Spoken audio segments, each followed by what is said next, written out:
The red dust of Kepler 442b swirled around Jake Martinez as he checked his rifle for the third time that morning. The planet was hot, dry, and hostile. Nothing grew here except trouble. Jake wiped sweat from his forehead and looked at his squad. They had been walking for 2 hours under the blazing alien sun. "Contact ahead," whispered Danny Cole, the squad medic. He pointed to a canyon about 50 meters away. "Something metallic. Could be enemy equipment." Staff Sergeant Lisa Park raised her hand to stop the squad. She pulled out her binoculars and studied the canyon carefully. "I see wreckage. Looks like a ship crashed down there. Could be one of ours." Jake felt his stomach tighten. If it was a human ship, there might be survivors who needed help. If it was enemy, they could be walking into a trap. Either way, they had to check it out. "Danny, you're with me," Park ordered. "Jake, watch our backs. Everyone else, stay here and keep your eyes open." The 3 soldiers made their way down the rocky slope into the canyon. The wreckage was strange. Jake had never seen metal like this before. It was smooth and blue, almost like glass, but it rang like steel when he tapped it with his boot. The ship was small, maybe big enough for 2 people. "This isn't human," Danny said quietly. "Look at these markings. I've never seen writing like this."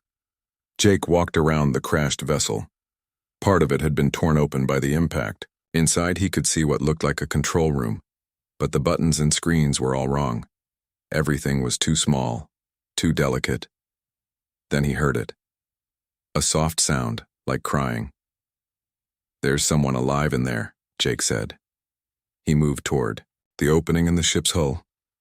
"Wait," Park commanded. "We don't know what's in there.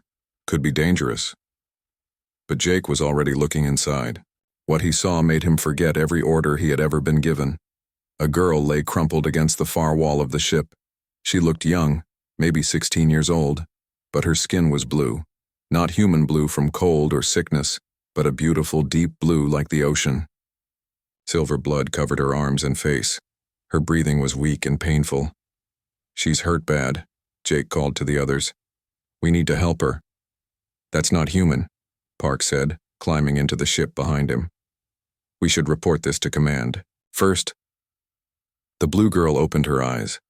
They were the most amazing thing Jake had ever seen.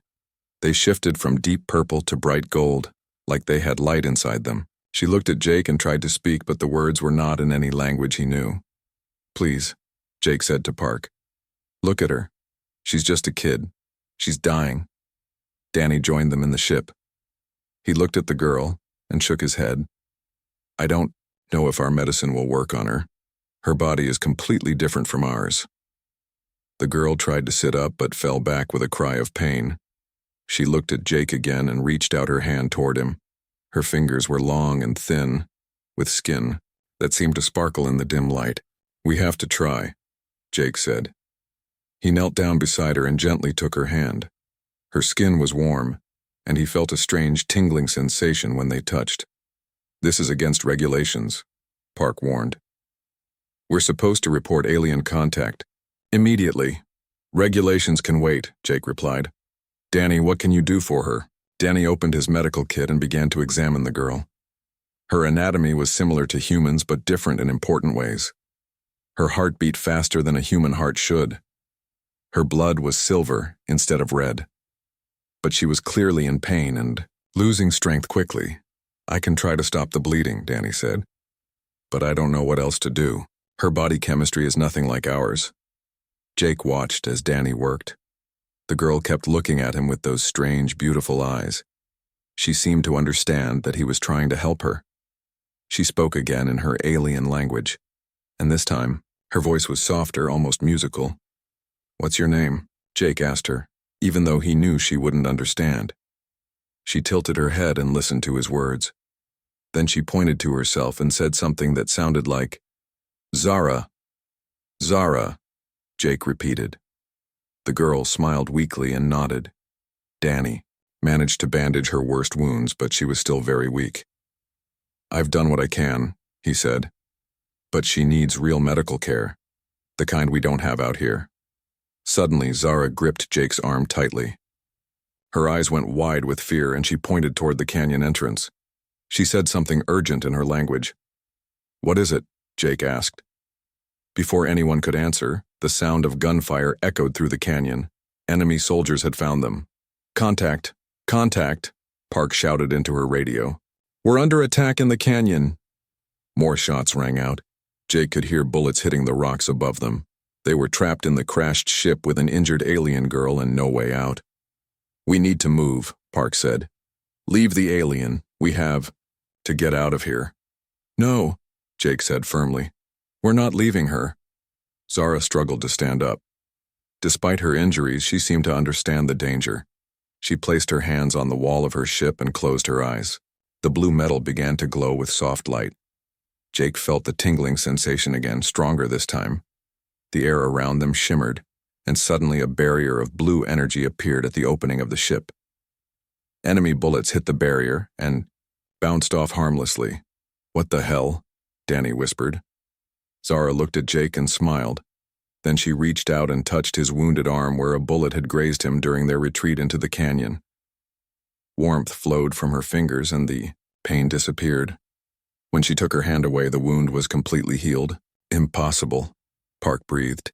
The energy barrier held long enough for human reinforcements to arrive and drive off the enemy soldiers.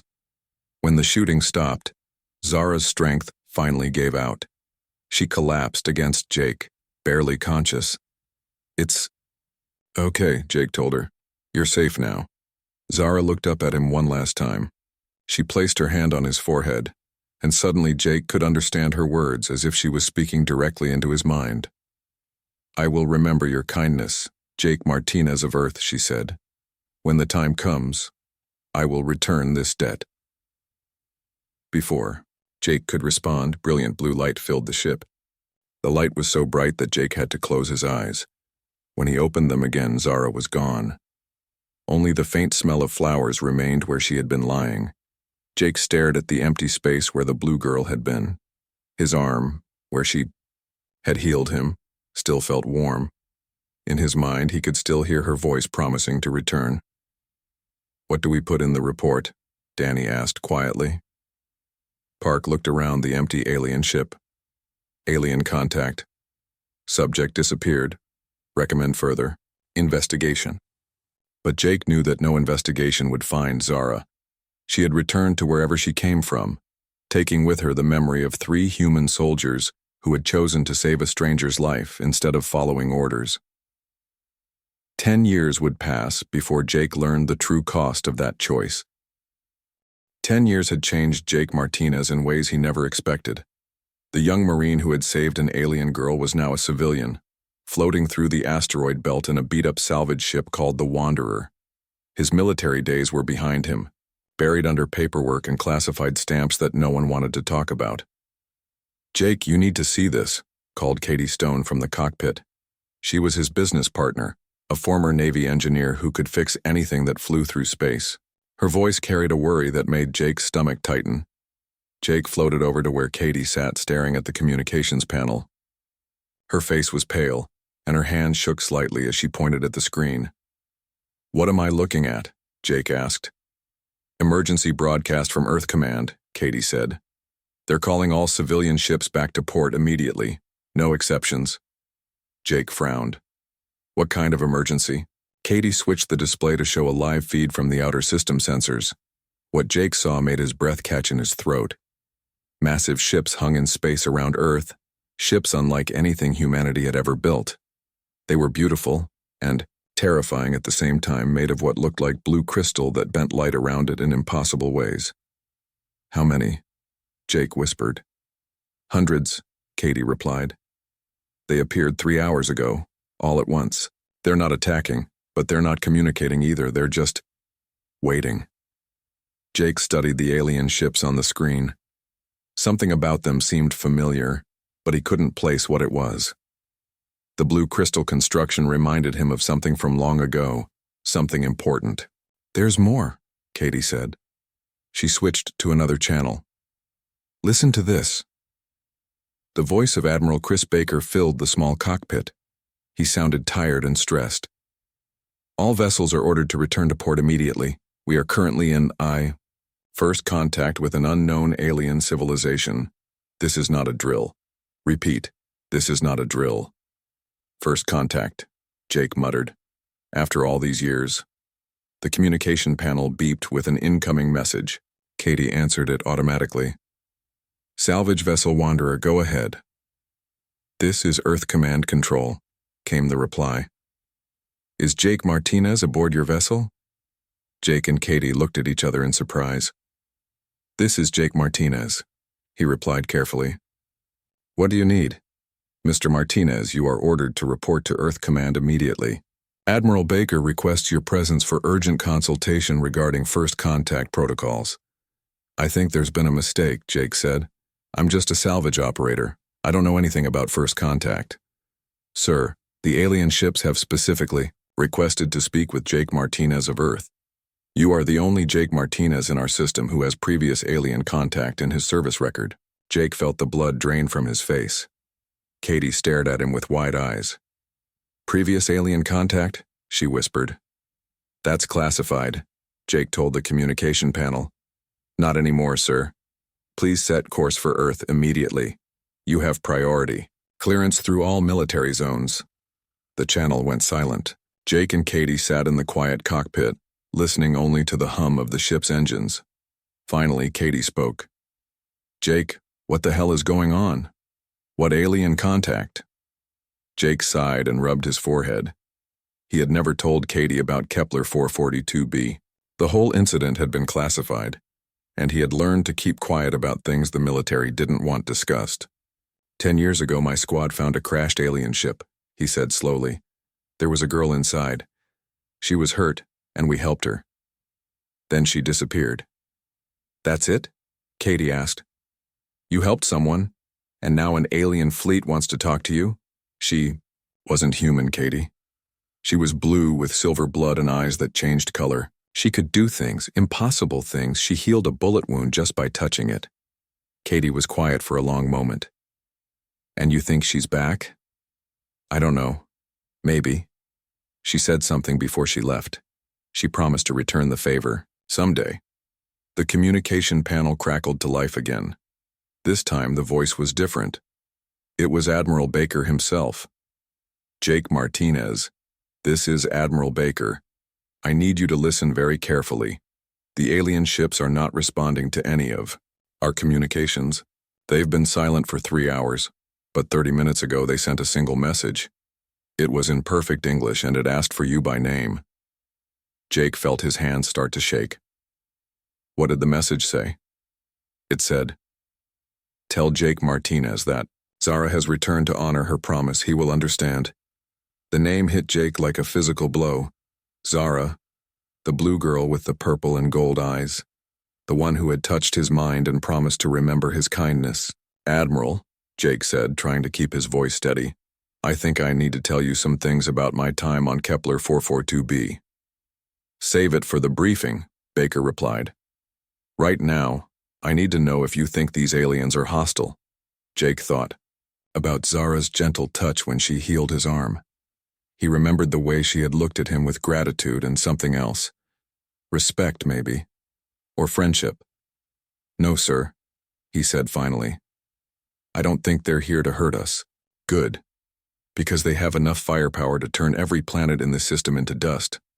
Our analysts say their smallest ships could destroy our entire fleet without breaking a sweat.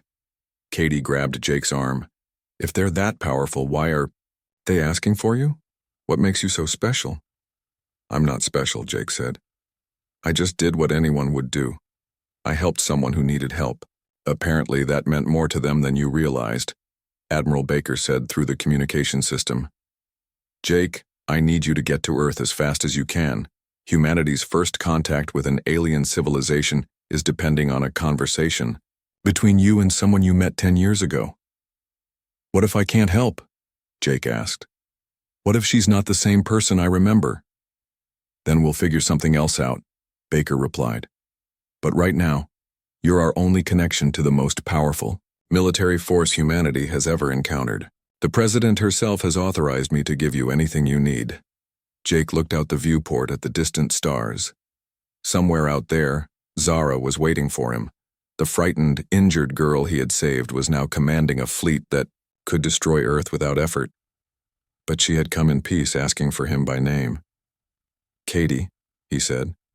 "Set course for Earth. Maximum speed." "Already on it," she replied, her fingers flying over the navigation controls. "Jake, are you scared?" "Terrified," he admitted. "But not of Zara. I'm scared of screwing this up. What if I say the wrong thing? What if I make a mistake that gets people hurt?" "You saved her life when you could have followed orders and left her to die," Katie said. "I think she remembers that. And I think that's exactly why she's here." The Wanderer turned toward Earth, its engines burning bright against the darkness of space. Behind them, the asteroid belt continued its slow dance around the sun, unchanged by the fact that human civilization now hung in the balance. As they traveled, Jake couldn't stop thinking about Zara's promise. She had said she would return the favor when the time came. But what favor could she possibly owe him that required bringing an entire fleet to Earth? In 12 hours, he would have his answer. And humanity would learn whether Jake Martinez's moment of compassion 10 years ago had saved his species or doomed it. The diplomatic shuttle felt tiny compared to the alien ship that grew larger on the view screen. Jake sat next to Admiral Baker, trying to control his breathing while Katie monitored the shuttle's systems from the pilot's seat. The alien vessel was enormous, easily 10 times the size of Earth's largest battleship. "My God," Baker whispered as they approached. "Look at the detail on that hull." The ship's surface was covered in patterns that seemed to move and flow like living things. The blue crystal material pulsed with soft light that traveled along intricate channels carved into the hull. It was beautiful in a way that human engineering had never achieved. "Incoming transmission," Katie announced. A voice filled the shuttle, speaking in accented but perfect English. "Welcome, Jake Martinez of Earth. You are cleared to dock in Bay 7. Come alone." Baker started to protest, but Jake held up his hand. "I'm going alone, Admiral. If they wanted to hurt me, they could have destroyed this shuttle already." "I don't like it," Baker said. "We have no idea what's waiting for you over there." "Yes, we do," Jake replied. "Zara is waiting. And 10 years ago she saved my life just like I saved hers." The docking bay was unlike anything Jake had ever seen. The walls seemed to be made of living light, shifting and flowing in patterns that were almost hypnotic. Gravity worked differently here too. Jake found himself walking on surfaces that should have been walls, as if the ship decided which way was down based on where he needed to go. 2 figures waited for him at the airlock. They looked similar to how he remembered Zara, but different in important ways. Their blue skin was darker and they wore armor that seemed to be grown rather than built. They moved with the fluid grace of dancers, but Jake could sense the power in their movements. "Jake Martinez," one of them said in the same musical voice he remembered. "The Empress is waiting for you." They led him through corridors that defied understanding. The walls curved in impossible directions, and Jake had the strange feeling that the ship was much larger inside than it had appeared from outside. Other crew members moved past them, all with the same blue skin and graceful movements, but Jake noticed differences in their appearance that suggested different ranks or roles. Finally, they stopped in front of a door that wasn't really a door.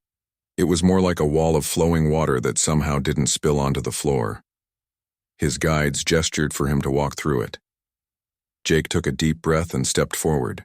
The water wall felt cool against his skin, and then he was through, standing in a vast chamber with a ceiling that showed the stars outside. At the center of the room, sitting on what could only be called a throne, was Zara. Jake's breath caught in his throat. She had changed dramatically from the frightened girl he remembered. She was taller now, maybe 7 feet, with a regal bearing that commanded respect. Her blue skin gleamed with crystalline patterns that pulsed with the same soft light he had seen on the ship's hull. But her eyes were the same, shifting between purple and gold, and when she saw him they lit up with unmistakable joy. "Hello again, Jake Martinez," she said, rising from her throne. Her voice carried harmonics that seemed to resonate in his chest.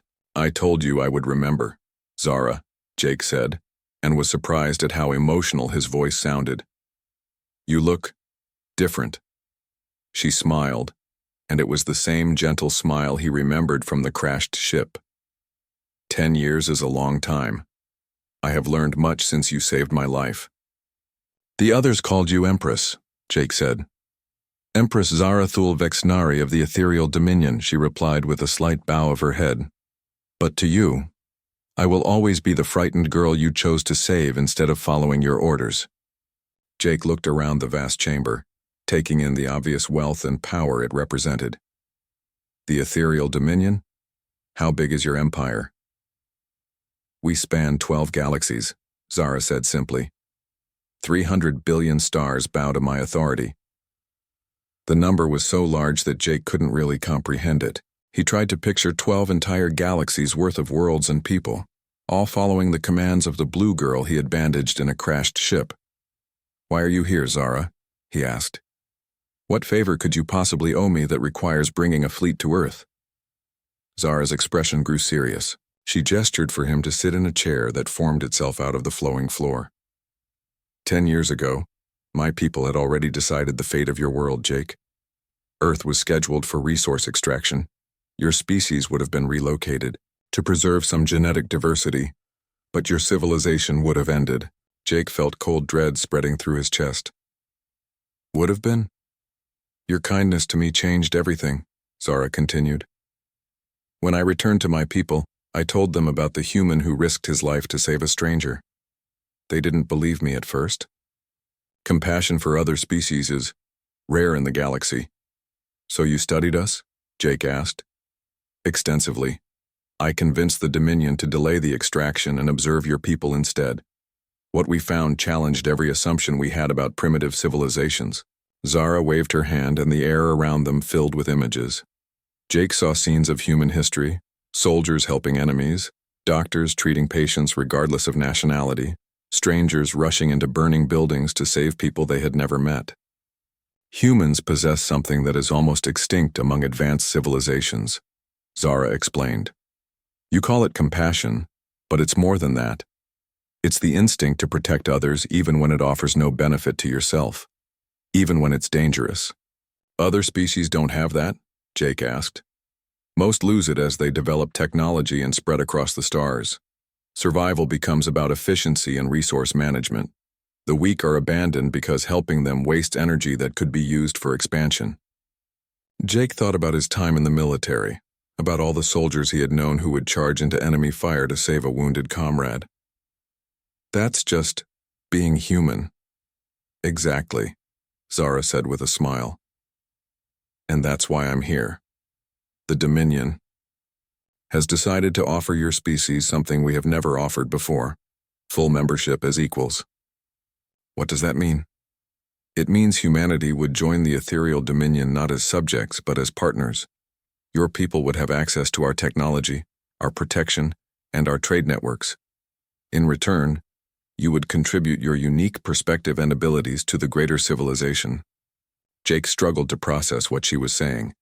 You're offering to make humans part of an intergalactic empire? I'm offering to make humans part of the family, Zara corrected. But Jake, you must understand the cost. This decision has made me enemies within my own empire. 3 of the great houses have already declared their opposition to what they call my human obsession. You're risking civil war to help us? I'm honoring a debt, Zara said firmly. You saved my life when you had every reason not to. You're key. Kindness taught me that strength isn't just about power or technology. True strength comes from choosing to help others even when it's difficult. Jake stood up and walked to the wall showing the stars outside. Earth was visible in the distance, a small blue dot that suddenly seemed very fragile. What if we say no? He asked. Then you will face the Void Hunters alone, Zara replied quietly. They are coming to this sector of the galaxy within the next 5 years. Without protection, humanity will not survive their arrival. Void Hunters? A species that consumes entire worlds for their energy. They leave nothing behind but empty space. The Dominion has been fighting them for centuries, barely holding them back. Jake turned to face Zara again. So we join your empire, or we die. You join our family, or you face extinction alone. She corrected. But Jake, the choice must be yours. Not just humanity's choice, but your personal decision. My people respect you because of what you did for me. If you recommend that Earth join the Dominion, they will listen. If you recommend independence, they will honor that as well. The weight of the decision hit Jake like a physical blow. The fate of the entire human race was being placed in his hands because he had chosen to help an injured girl 10 years ago. Why me? He asked. Why not your government leaders or scientists? Because you proved that humanity's greatest strength isn't your technology or your military. It's your willingness to do the right thing even when it's dangerous. That's the quality that will make you valuable partners in the Dominion. Zara stood and walked over to join him at the viewing wall. I know this is overwhelming, Jake. Take all the time you need to decide. But know this. Whatever you choose, I will never regret the day you saved my life. Jake looked at her, seeing both the powerful Empress and the frightened girl he remembered. How long do I have? The Void Hunters will arrive in this sector within 5 years. If humanity chooses to join us, we need time to integrate your people and your military into our defenses. If you choose independence, we need time to teach you everything we can about fighting them. And if we can't win? Zara's eyes shifted to deep purple, and for a moment Jake saw something that might have been fear. Then both our civilizations will fall, and the Void Hunters will consume everything we have built. Outside the viewing wall, Earth continued its slow rotation, unaware that its future hung in the balance of a conversation between a former soldier and the alien girl he had saved a decade ago. Jake returned to Earth with his mind spinning from everything Zara had told him. The shuttle ride back felt like a dream, and Admiral Baker's constant questions only made the situation feel more surreal. How do you explain to someone that the fate of humanity depends on a choice you have to make because you helped a stranger 10 years ago? The meeting room in Earth Command was crowded with the most powerful people on the planet. President Nicole White sat at the head of the table, her face showing the stress of the past few days. Admiral Baker was there, along with scientists, military leaders, and politicians Jake had only seen on television. Let me make sure I understand this correctly, President White said after Jake finished his report. This alien Empress is offering humanity full membership in their empire because you helped her when she was injured? That's right, Madam President, Jake replied. But it's not just about what I did. They've been studying us for 10 years. They think humans have something valuable to offer. And if we refuse? Asked General Curtis Brown, the head of Earth's defense forces. We face something called the Void Hunters alone. According to Zara, they're coming whether we join the Dominion or not. Dr. Helen Ross, the head of the Science Council, leaned forward. Mr. Martinez, did the Empress provide any proof of these Void Hunters? Any evidence that this threat is real? Jake thought about the fear he had seen in Zara's eyes when she spoke about them. She was scared, Dr. Ross. I've never seen anything frighten her before, but when she talked about the Void Hunters, she was genuinely afraid. Fear isn't proof, said Senator Bill Carter. For all we know, this could be an elaborate trick to make us submit to alien rule. With respect, Senator, Jake replied, if they wanted to rule us, they wouldn't need tricks. Zara told me her smallest ship could destroy our entire fleet. The room fell silent as everyone considered this. Finally, President White spoke again. Mr. Martinez, the Empress specifically requested that you make this decision for humanity. Do you understand the weight of that responsibility? Yes, ma'am, and I don't want it. Admiral Baker looked surprised. Jake, you're the only person on Earth who has a relationship with these aliens. Who else could make this choice? Anyone, Jake said firmly. I'm not qualified to decide the future of the human race. I'm just a salvage operator who used to be a soldier. But you're the soldier who saved her life, President White pointed out. That seems to matter a great deal to her people. Before Jake could respond, alarms began sounding throughout the building. Admiral Baker immediately activated his communication device. What's the situation? He demanded. Sir, we're getting reports of riots in major cities around the world, came the reply. The news about the alien contact has leaked. People are panicking. President White closed her eyes and rubbed her temples. How bad is it? New York, London, Tokyo, and 12 other cities are reporting large crowds demanding answers. Some groups are calling for immediate surrender to the aliens. Others are demanding we fight them. And? Admiral Baker pressed. There's a group in Washington calling for Jake Martinez to be arrested as a traitor to humanity. Jake felt his stomach drop. Traitor? Some people think you've been working with the aliens all along, Admiral Baker explained. They believe you planned this whole situation. That's insane, Katie said from her seat near the back of the room. Jake didn't even know the girl was alive until 3 days ago. Dr. Ross spoke up again. Mr. Martinez, the Empress claims humanity has unique compassionate qualities, but the riots suggest we're just as capable of fear and hatred as any other species. People are scared, Jake replied. They're facing something completely unknown. Of course they're going to react badly at first. First impressions matter, Senator Carter said. If this Empress sees how humans really behave when they're afraid, she might change her mind about offering us membership in her empire. Jake thought about this. Zara had studied humanity for 10 years, but had she seen the worst of human nature? Had she witnessed the wars, the hatred, the terrible things people could do to each other? Admiral, Jake said, I need to speak with Zara again. Is that wise? President White asked. The situation here is getting worse by the hour. That's exactly why I need to talk to her. She needs to understand what's really happening on Earth. 2 hours later, Jake was back aboard Zara's ship. This time she met him in a smaller room that felt more personal. She looked tired, and her crystalline patterns were pulsing more slowly than before. Your people are afraid, she said without greeting. You've been watching the news feeds. We monitor all communications on primitive worlds as a matter of policy. I've seen the riots, Jake. I've heard what some of your leaders are saying about you. Jake sat down across from her. Zara, I need to ask you something, and I need you to be completely honest with me. Always. When you studied humanity for 10 years, did you see our wars, our genocides, the terrible things we do to each other? Zara was quiet for a long moment. Yes. And you still want us in your empire? Jake, do you know how old I am? The question surprised him. No. I am 147 years, old by your counting. I have ruled the ethereal dominion for 32 years. In that time I have seen civilizations that were perfectly peaceful destroy themselves through stagnation. I have seen species that eliminated all violence become so weak that they couldn't defend themselves from any threat. What are you saying? Humans are violent, yes. But you're also capable of extraordinary kindness. You fight each other, but you also sacrifice everything to save strangers. You have wars, but you also have people who risk their lives to help enemies. Zara stood and walked to a wall that showed images of Earth. Most species choose one path or the other.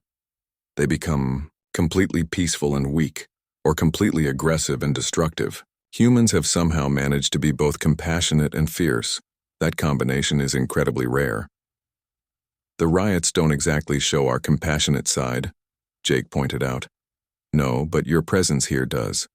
You came back to warn me about how your people are really reacting. You could have hidden the truth to make the decision easier, but you chose honesty instead. Jake felt a weight settling on his shoulders. Zara, I have to ask, if I recommend that humanity joins the Dominion, what happens to people who oppose the decision? They will be given the choice to relocate to colony worlds where they can live independently, or they can remain on Earth and gradually learn to accept the new reality. And if I recommend independence? Then the Dominion will provide you with as much defensive technology as possible and wish you luck against the Void Hunters. How long do we have to decide? The situation within my empire is becoming unstable. 3 houses have formally challenged my authority over this decision. If I don't resolve the human question soon, there will be civil war. Jake stared at the images of Earth on the wall. Down there, people were rioting in the streets, terrified of the future he was supposed to choose for them. Some were calling him a hero, others a traitor. All of them were counting on him to make a decision he felt completely unqualified to make. There's something else, Zara said quietly. Something I haven't told your leaders. What? The Void Hunters aren't the only threat coming to this sector. My enemies within the Dominion have allies among other galactic powers. If humanity refuses to join us, those enemies might decide to eliminate Earth entirely, rather than risk you, eventually becoming powerful enough to threaten them. You're saying that if we choose independence, we might face attack from your own people? It's possible. My protection only extends to species within the Dominion. Jake felt like the walls were closing in around him. No matter what choice he made, people would die.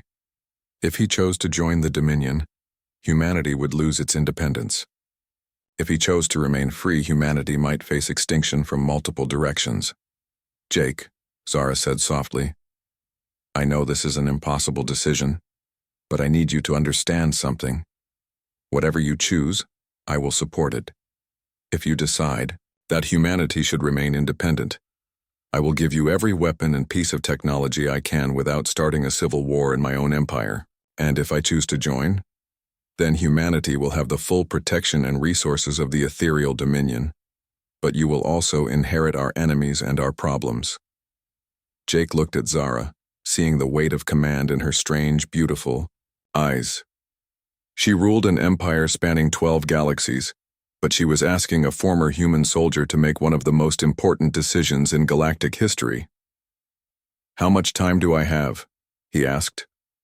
48 hours, Zara replied. After that, the situation in my empire will force my hand regardless of what you decide. Jake nodded and stood to leave. At the door, he turned back to look at her one more time. Zara, do you ever regret saving my life 10 years ago? Do you wish you had just died in that crashed ship? She smiled sadly. Jake Martinez, meeting you was the best thing that ever happened to me. It taught me that true strength comes from choosing to help others even when it's difficult. Whatever happens in the next 48 hours, I will never regret the day a human soldier chose to save an alien girl instead of following orders. As Jake returned to Earth for the final time, he knew that the next 2 days would determine not just the fate of humanity, but the future of the galaxy itself.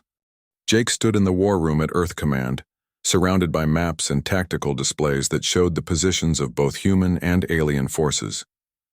47 hours had passed since his last meeting with Zara, and he still hadn't given humanity's answer. But he had been thinking, and what he was about to propose would surprise everyone. You want to do what? Admiral Baker asked, staring at Jake as if he had lost his mind. I want to help Zara fight her civil war, Jake repeated calmly.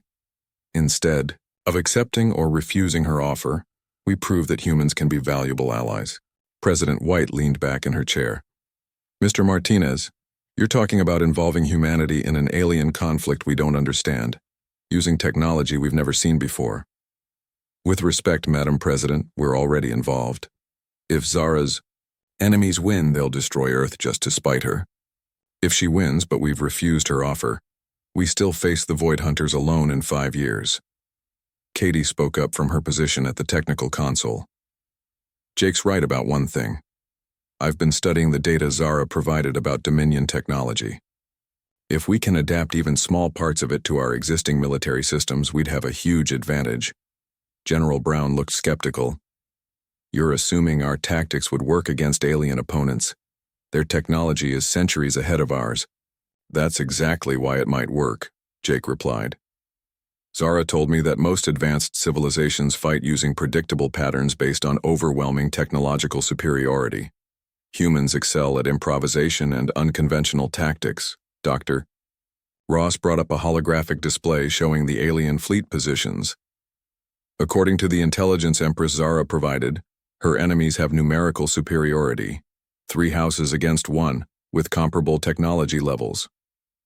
But they're expecting her to fight like a traditional Dominion force, Jake said. What if we introduce human military doctrine into the mix? Guerrilla tactics, asymmetric warfare, psychological operations?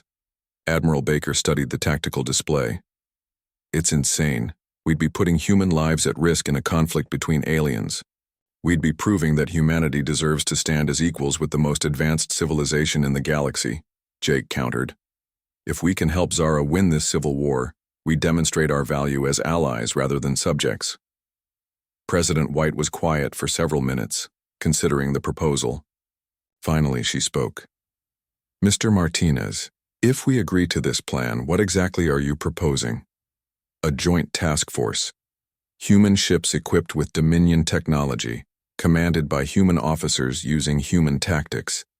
If it works, we save Zara's empire and secure Earth's future. If it fails. Jake shrugged. We probably all die anyway. Comforting, muttered Senator Carter. Katie had been working on her console while they talked. Jake, I've run some preliminary calculations. If we could retrofit our fastest ships with Dominion shield technology and weapon systems, we'd have vessels that are much more maneuverable than traditional Dominion ships, but still pack enough firepower to be effective. How long would the retrofitting take? Admiral Baker asked. If Zara provides the necessary equipment and technical support, maybe 72 hours for a small fleet. Dr. Ross looked up from her own calculations. The energy requirements alone would be enormous. We'd need to completely redesign our power systems. Zara's engineers could handle that, Jake said. The question is whether she'll agree to the plan. President White stood up and walked to the window overlooking the city. In the distance, Jake could see the lights of the alien fleet hanging in space like new stars. Mr. Martinez, the president said without turning around, you're asking me to gamble the entire human race on an untested military strategy involving alien technology we don't understand. Yes, ma'am, but the alternative is accepting permanent, junior status in Zara's empire or facing extinction in 5 years. What makes you think this will work? Jake thought about his years in the military, about all the times human forces had overcome superior technology through creativity and determination. Because humans are unpredictable, Madam President. We do things that don't make sense to other people, and sometimes that's exactly what wins battles. 2 hours later, Jake was back aboard Zara's flagship, explaining his proposal to a room full of Dominion military commanders. Their blue faces showed expressions ranging from confusion to outright disbelief. You want to modify human vessels with our technology and use them against House Veltar?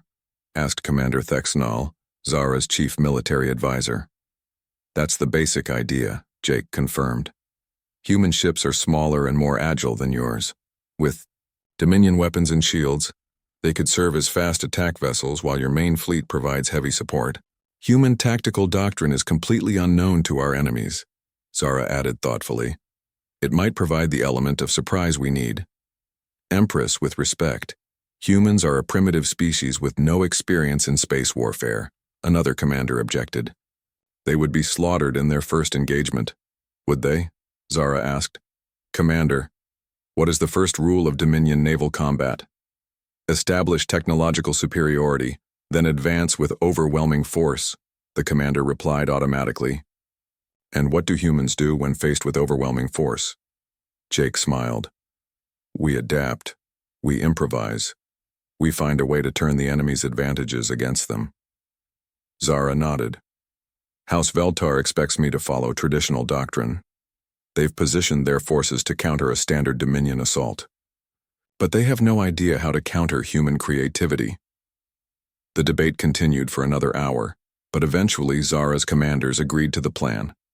The risks were enormous, but the potential rewards were worth it. If the joint human-Dominion task force could achieve even a few victories, it might tip the balance of the Civil War.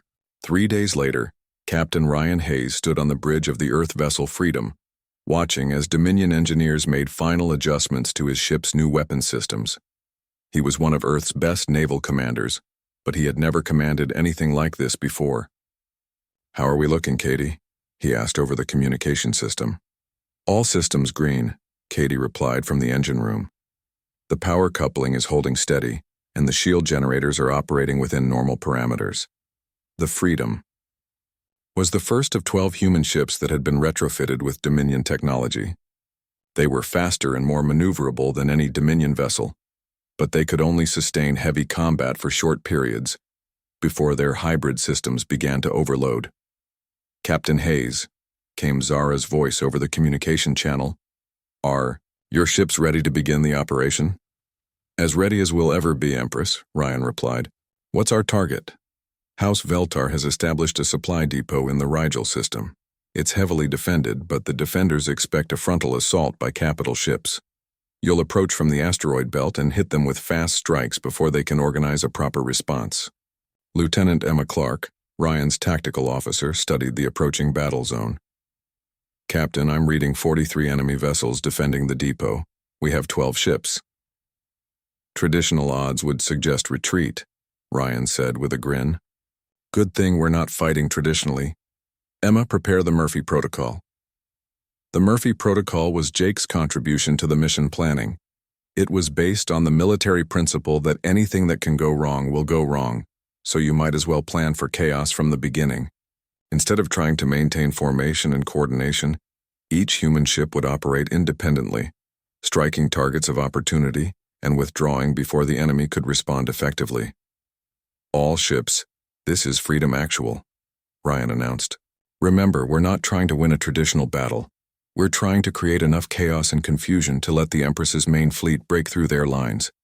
Hit hard, hit fast, and get out before they know what happened. The battle that followed would be studied in military academies for decades.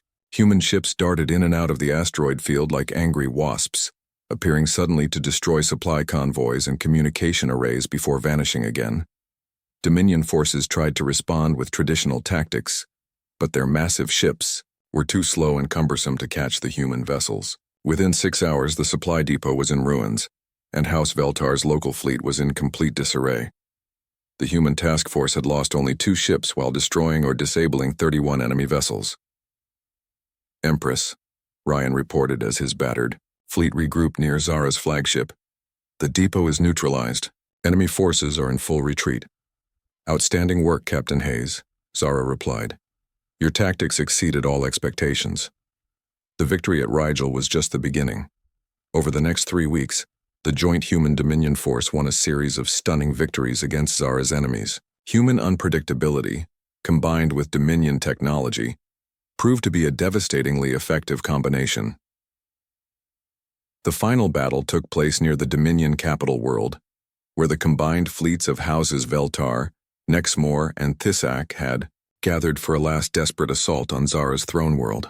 The enemy had numerical superiority and comparable technology, but they had never faced anything like the Human Dominion alliance.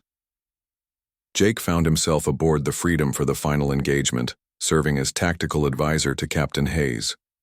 As they approached the massive enemy formation, he felt the same mixture of fear and excitement he had experienced in Combat Ye.